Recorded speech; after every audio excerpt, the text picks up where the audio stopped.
welcome to my YouTube channel. This is super new for me, but I am always taking walks in nature and having incredible conversations with other creators. And finally one day I thought to myself, I should just film some of these incredible conversations in nature and share them with other people in the world who might not have access to nature, or amazing creator friends, or maybe you do and you just want more. So that's what this is about. And today is going to be the first YouTube video in the series. And do you like how new I am to YouTube, that I'm like, it's my first YouTube video in the series? This is the first video in the series, and it is all about the secret to being a thriving creator. So as you'll get to know me, you'll know that there are many secrets to being a thriving creator, but the number one secret, the main secret, is that anyone can be a thriving creator in today's creator economy. And it's a secret that's hiding in plain sight.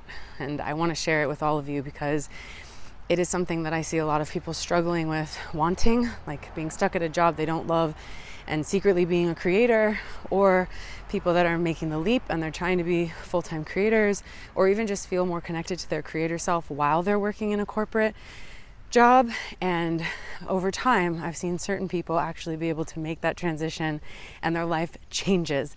And it has become so absolutely addictive to me to see how much a person's life can change by embracing the creator within themselves. So whether you identify as a creator or a creative, or you're just interested by the title of what that even means, this video is for you.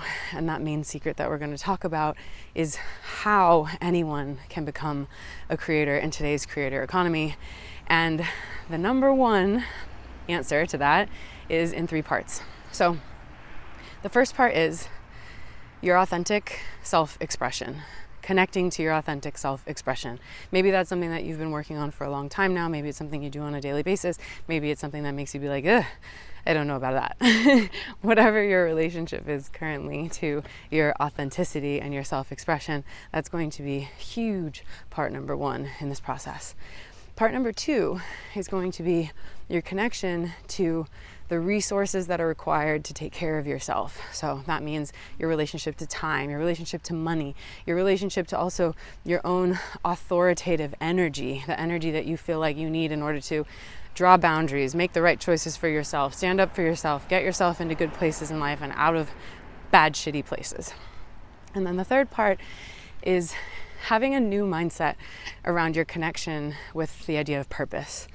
I like to say creative calling instead of purpose, because I think that we've gotten so crazy in our heads around purpose and feeling like we're not good enough to have a purpose that's the purpose that we, should have, and our purpose isn't epic enough. And what about all of the other people that know their purpose, and how come I haven't found out mine, and blah, blah, blah, blah, blah. But as you create a stronger mindset around your creative callings and what I call your creative superpower, you'll start to see that the idea of purpose becomes way less serious and way more light and playful and inspiring. So for today's video, I want to walk you through how these 3 parts that we just talked about are currently activated in you and might be tangled up in you, and possibly part of the reason why, if you're seeking a thriving creator lifestyle, but you feel a little bit challenged and struggling to really make it all the way through, this could be why. So I want to take us back to childhood. Insert thunder and lightning, because we're going to talk about childhood. In our childhoods, the first thing that we experienced was our authentic self and our self-expression, our desire to just feel, touch, taste, see, express, explore, and share that exploration. Most of us, especially creators, because we're sensitive and our households are challenging, we probably started creating a narrative that authentic self-expression wasn't good, wasn't safe, wasn't right, that we couldn't express ourselves authentically, and that authentic self-expression would be bad or get us into trouble.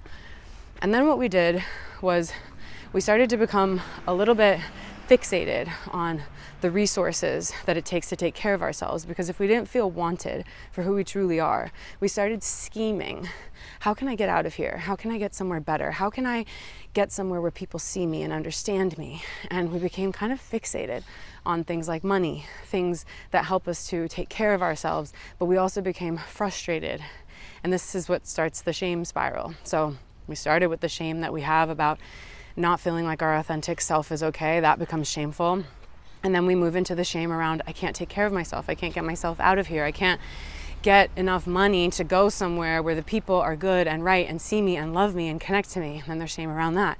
And then, because we're creative, we leaned into our creative calling or our purpose, and we're like, oh, that'll be the thing that gets me out of this mess. I will become a famous rock star, or a powerful writer, or I will become the most important person in this thing over here, and I'm gonna have so much purpose, and I'm gonna know what I'm here for, and people are gonna be able to see me.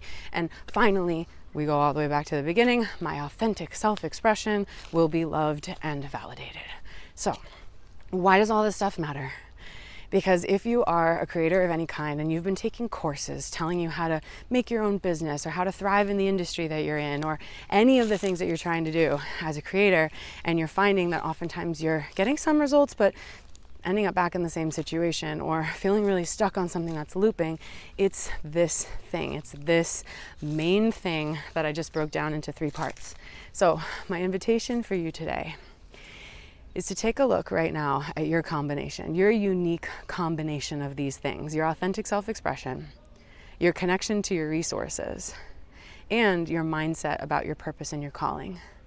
And to just get really honest with yourself about which one of those 3 feels like it's the least scary or the least daunting. Like, okay, authentic self-expression kind of comes naturally to me, even though I have some icky, sticky, cringe stuff about it. That feels pretty good for me. Or some people are really good at actually taking care of their money and their finances, but they've shoved their authentic self-expression away. Or some people, like this was me, felt so clear about my creative calling and my purpose, but I had totally shut myself down in the area of resources, and so I was shaming myself that I'd never be able to take care of myself. So just for today, for this first video starting this series, I'm inviting you to look at which one of these things feels the most easeful for you, and which one feels the most sticky. And with that in mind, to just lean into the one that feels the most easeful, and to think, if I was to spread a little bit of the ease I have about this thing, like my authentic self-expression or my resources or my purpose, if I could spread a little bit of this ease into one of the other areas, what would that be like? What would that feel like? And if you're a journal writing kind of person, I invite you to take out a journal and just write about that, right into the feeling. If I was as confident in my money and my resources as I am in my creative calling and my purpose, I would be doing what? I would be feeling what? I would be traveling where? I would be going where with whom? Or for example, if you're the opposite, if I was as confident in my creative calling and my creative gifts as I am in knowing how to take care of myself and my money and my resources, I would be doing what? With where? With whom?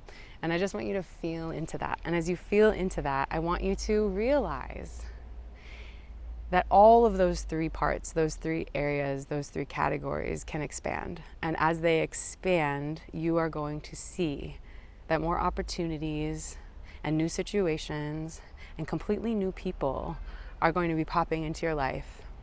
And your reality, currently as it is going to completely expand into a reality that has way more creative power, because your creative power has been activated. That's what this series is here for. It's really just to activate that creative power inside of you, and to really take away this notion that we're waiting on someone to approve of us or give us permission or say that we can, and to understand that all of the pieces are just a little bit tangled up inside of us. And as we detangle those pieces, we are going to harness our power and be able to create the thriving creator lifestyle that you deserve, whatever it is that you want. Yours might look totally different than mine. So that's what this series is for. You'll hear more about my story and how crazy my journey has been of making a million mistakes and continually learning from them, and being able to travel the world and experience so many incredible things as a thriving creator, full-time, no boss, for over 10 years now. And I just want to give some of that energy into the world. I hope you enjoy. It's lovely to meet you. And thanks for being here with me from a very first Genesis Jump Off episode. See you next week. Slow down, running